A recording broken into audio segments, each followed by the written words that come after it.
جايه لكم النهارده بتجربتي مع المرطب اللي اتشهر كتير قوي قوي، ميلانسينول جل للبشره الدهنيه والمختلطه. ميلانسينول جل هو كويس ولا لا؟ بيرطب البشره.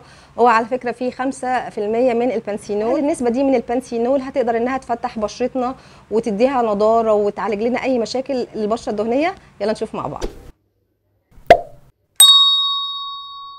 جل ميلانسينول هو 40 جرام، في منه تقريبا حجم اصغر، بس ده الحجم الكبير منه. الكبير ده ب 80 جنيه. ده قوام الجل، ملوش اي ريحه خالص.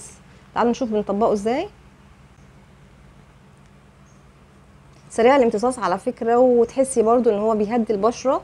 مبدئيا انا بستخدمه بعد ما برجع من الشمس، لو انا خارجه في مشوار وكان فيه حراره شديده وشمس وكده، بغسل بشرتي وبطبقه. بصراحه بيهدي معايا البشره قوي، وبحس ان البشره مرتاحه من غير اي دهون.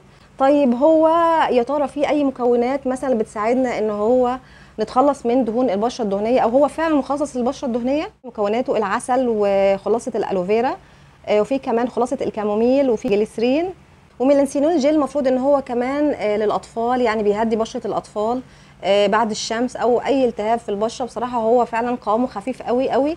تعالوا نشوف كمان. هو كاتبين لنا ان هو بيجدد خلايا البشره وبقيه حيويتها، وكمان مكتوب لحروق الشمس واحمرار الجلد، وكمان بيزيد من نعومه ونضاره البشره. فعلا بيخلي البشره ناعمه جدا ونضره. بحس ان هو ليه تاثير على المسام شويه كده، حاجه بسيطه.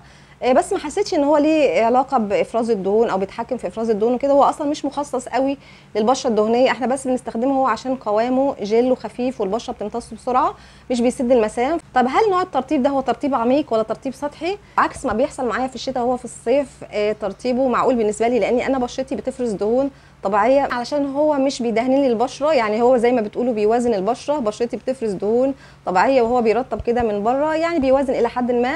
طيب خلاصه الكلام، انصح بمين؟ انصح باصحاب البشرات اللي زي المختلطه او الدهنيه في الصيف. في الشتاء لا.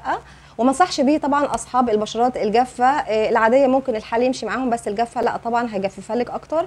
وانصح بيه طبعا للاطفال، لان هو اصلا مخصص كمان للاطفال، لانه لطيف قوي على البشره، مش بيعمل اي تهيج. كنت في قناه بالمختصر المفيد مع دانا. ما تنسيش تعملي لايك وتشتركي في القناه عشان يوصلك كل الجديد. اشوفكم على خير في فيديو جديد، والسلام عليكم ورحمه الله وبركاته.